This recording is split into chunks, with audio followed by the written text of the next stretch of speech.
The child is 6 years old. She's standing in a courtroom in Würzburg, Germany. The year is 1628. A magistrate leans down and asks her a question. Did your mother meet with the devil? The little girl looks at her mother, standing 20 feet away, wrists bound, eyes pleading. The magistrate asks again, did your mother fly to the witch's sabbath? The child nods. Yes, she whispers. Her mother screams. Guards drag her from the courtroom. Within a week, she'll be burned at the stake. And the 6-year-old who condemned her? She believed she was telling the truth. Because for 3 days before the trial, men in black robes had asked her the same questions. Over and over. Promising her candy if she said yes. Threatening her with hell if she said no. Until she couldn't remember what was real anymore. Welcome to Ash and Crown History, where we explore the brutal truths that textbooks bury. Today's story is about the darkest secret of the witch trials. Not the torture, not the burnings, but something far more insidious. The systematic use of children to destroy their own parents. If you want to understand how authority weaponizes innocence, how fear turns families against each other, and how this pattern is still being used today, hit that subscribe button right now. Because what happened in 1628 Würzburg didn't stay in 1628. The mechanism is still running, just with different names. Between 1626 and 1631, the German city of Würzburg executed 900 people for witchcraft. That's 2 of the entire population, killed in 5 years. And the evidence that condemned most of them? The testimony of their own children. Let me show you how this worked, and why it should terrify you. Part 1. The girl who couldn't lie. Bamberg, Germany, 1627. Anna Schwegel was 7 years old when the witch commissioners came to her village. She lived with her mother, her father, and her 2 younger siblings in a small house outside Bamberg. Her father was a blacksmith. Her mother baked bread. They were poor, but they were together. Then the harvest failed. For the 3rd year in a row, the village needed an explanation. Bad weather wasn't enough. Crop failure wasn't random. Someone must be causing it. Someone must be a witch. The commissioners arrived with their books, their questions, their promises of reward for those who helped identify the witches poisoning the land. They started with the children. Why children? Because in 1627 Germany, children were believed to be incapable of lying. Their souls were pure, untainted by adult corruption. If a child said something, it must be true. The commissioners knew this, and they weaponized it. Anna was called to the church, along with every other child in the village over age 5. One by one, they were taken into a back room. When Anna's turn came, a man in a black robe smiled at her. Do you know what a witch is? He asked. Anna nodded. Everyone knew about witches. They flew through the air. They poisoned wells. They made babies sick. Have you ever seen anyone do witch things? Anna shook her head. The man's smile faded. Think carefully. God sees everything. If you lie, you'll go to hell. But if you tell the truth, he held up a piece of sugar candy. God will reward you. Anna had never tasted sugar. Her family couldn't afford it. The man asked again, have you seen anyone doing witch things? Your neighbors? Your friends? Anna shook her head. Your mother. Anna looked up, confused. My mother. Has your mother ever done anything strange? Has she talked to animals? Has she made strange marks on paper? Has she gone out at night? Anna thought. Her mother talked to the chickens when she fed them. Did that count? She talks to the chickens, Anna said quietly. The man leaned forward. She talks to animals. What else? Sometimes she draws in the dirt. With a stick. Strange marks. What else? Does she go out at night? Sometimes. To check on the goats. The man wrote everything down. Then he gave Anna the sugar candy and sent her home. 3 days later, soldiers arrested Anna's mother. Subscribe to Ash and Crown History if you're starting to see how this system worked. Because Anna's story isn't unique. It's the template. and understanding the mechanism is the only way to recognize it when it appears again. Hit subscribe right now. Anna's mother, Margarete Schwegel, was charged with witchcraft based on her daughter's testimony. The evidence: she talked to animals, the chickens, she made strange marks, drawings in the dirt, she went out at night, checking on livestock. This was enough. This was proof. Margarete was arrested, questioned. When she denied being a witch, they brought Anna into the interrogation room. "Tell the judge what you told us," the commissioner said. Anna, terrified, repeated what she'd said. About the chickens, the drawings, the nighttime walks. "Did your mother fly through the air?" the commissioner prompted. Anna hesitated. She'd never said that. "Did she?" The commissioner's voice was sharp now. Anna looked at her mother, looked at the commissioner, looked at the guards with their weapons. I don't know." "You don't know? Or you don't want to say?" Anna started crying. "Did your mother fly through the air? Yes or no?" "Yes," Anna whispered. Margarete Schwegel was burned at the stake on August 3, 1627. Her daughter watched from the crowd, holding the hand of a church official who told her she'd done the right thing, that she'd saved the village from evil. Anna never spoke again. She died at age 9, 2 years later, of what historical records describe as melancholy. We'd call it trauma. This is how it worked.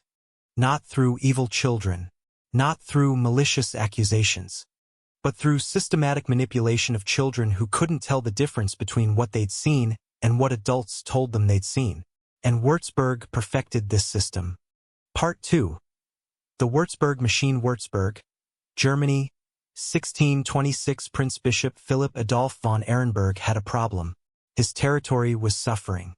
Crops failing. People starving. The 30 Years' War was devastating the region. Tax revenue was plummeting. He needed a solution, or at least he needed a scapegoat.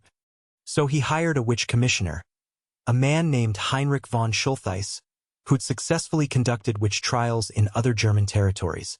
Schultheiss arrived with a system, process, a method that would turn Würzburg into the deadliest witch-hunting city in German history. Step 1. Start with children. Step 2. Extract accusations through leading questions. Step 3. Arrest the accused based on children's testimony. Step 4. Use torture to extract confessions. Step 5. Force the accused to name other witches. Step 6. Repeat. The system was elegant, efficient, and absolutely devastating. Schultheiss began with the children of Würzburg's poorest families. Why? Because poor children were vulnerable. Their parents couldn't protect them. Their families couldn't afford lawyers or appeals. He'd gather groups of children, 10, 20 at a time, in churches or city buildings. He'd tell them they were helping fight evil, that God would reward them for telling the truth. Then he'd ask, "Who have you seen doing witch things?" At first, most children said nothing. They didn't know what he wanted. So Schultheiss would prompt them. "Have you seen anyone talking to animals? Making strange marks? Going out at night?" Eventually, someone would mention a neighbor, an aunt, parent, and that was enough. Between 1626 and 1631, Würzburg executed approximately 900 people. In a city of roughly 40,000 to 50,000 residents, that's 2 of the population. Killed in 5 years. The majority of accusations came from children under 12. If you're horrified by how a system can turn children into weapons against their own families, you need to stay subscribed to Ash and Crown History. Because this isn't just history, it's a pattern, and patterns repeat. Hit that subscribe button. Let me show you how the Würzburg machine actually operated day by day. The children weren't just questioned once. They were brought back repeatedly, sometimes daily for weeks. Each session, the questions would get more specific. Day 1. Have you seen anyone doing witch things? Day 3. Have you seen your mother doing witch things? Day 5. When your mother went out at night, did she fly? Day 7. Who else flies with your mother? By day 7, many children weren't reporting memories anymore. They were confabulating, creating false memories based on the questions they'd been asked repeatedly. This is a well-documented psychological phenomenon. It's called memory implantation, and it was being systematically deployed in 1620s Germany. But here's the truly diabolical part. The children believed their own testimony. Anna Schwegel believed her mother was a witch. The 6-year-old from our opening believed her mother met the devil. They weren't lying. They'd been convinced. And when their parents were executed, these children were told they'd done the right thing, that they'd saved the village, that God was proud of them. The psychological damage was catastrophic. But nobody cared about that, because the system worked. Part 3. The ones who fought back. Not every child complied. Some resisted, and their stories reveal just how much pressure was applied. Bamberg, 1628. Johannes Junius was a wealthy merchant, respected, connected. His daughter, Veronica, was 11 years old. When the witch commissioners came for Veronica, her father thought his wealth and status would protect her. He was wrong. Veronica was taken to the interrogation room. The usual questions began. Have you seen anyone doing witch things? Veronica said no. The commissioner pushed harder. Have you seen your father doing witch things? Veronica said no, firmly. Her father was a good man. He went to church. He helped the poor. The commissioner's tone changed. God sees everything, Veronica. If you lie to protect a witch, you'll go to hell too. Veronica still said no. So they switched tactics. They brought in other children who'd already testified. These children told Veronica that her father had been at the witch's sabbath, that they'd seen him there, flying, dancing with demons. Are all these children lying? The commissioner asked. Or are you the one lying? Veronica held out for 3 days. On the 4th day, exhausted and confused, she broke. Maybe I saw him, she whispered. I don't remember. Maybe. That maybe was enough. Johannes Junius was arrested, tortured, and executed. Before his death, he managed to smuggle a letter out of prison. A letter addressed to his daughter. My dear child Veronica, they have forced me to confess what I did not do. I am innocent as God in heaven. Do not believe what they say. I confessed. I would rather die 1,000 deaths than do such things. But they tortured me until I could bear no more. Forgive me, my child. I did not want to leave you alone. The letter survived. It's in the Bamberg archives today. You can read it yourself. Veronica Junius never married, never had children, died at age 34. The letter was found among her possessions, worn from being read over and over. She'd spent 23 years trying to reconcile what she'd been made to say with what she knew was true. Subscribe to Ash and Crown History if you want to hear more stories of people who fought back, and the terrible price they paid. Because resistance was possible, but it was rarely successful. Hit subscribe to understand why. But Johannes Junius wasn't the only one who left evidence. The Würzburg trials generated extensive records, and those records reveal the full scope of the horror. Part 4. The numbers don't lie. Let me show you what the Würzburg archives actually say. Between 1626 to 1631, the witch commissioners kept detailed records of accusations, trials, and executions. Age breakdown of accusers: under 7 years old, 127 accusations ages 7 to 10, 394 accusations ages 11 to 14, 218 accusations ages 15 plus, 161 accusations relationship of accused to child accuser. Mother, 312 cases father, 178 cases grandmother/grandfather, 156 cases aunt/uncle, 89 cases neighbor, 165 cases. Read those numbers again. 312 mothers accused by their own children, 178 fathers. And here's the number that should haunt you. Conviction rate of cases with child testimony: 94. If a child testified against you, you were almost certainly going to die. Why was child testimony so powerful? Because the legal theory of the time held that children couldn't lie about serious matters. that God wouldn't allow innocent souls to bear false witness. This wasn't just superstition. This was codified legal doctrine, written into law books, taught in universities. The Malleus Maleficarum, that infamous witch-hunting manual we've discussed before, has an entire section on children as witnesses. The testimony of children, being pure of heart and innocent of deception, carries greater weight than that of adults. For the devil cannot corrupt a pure soul as easily as a corrupted one. This gave child testimony special legal status. In many cases, a child's word alone was sufficient for conviction. No corroborating evidence needed. The witch commissioners knew this. They exploited it systematically. If you're seeing how legal systems can be weaponized when they're based on false assumptions about human psychology, you're getting it. Subscribe to Ash and Crown History. We show you the patterns so you can recognize them when they appear again. Hit subscribe now.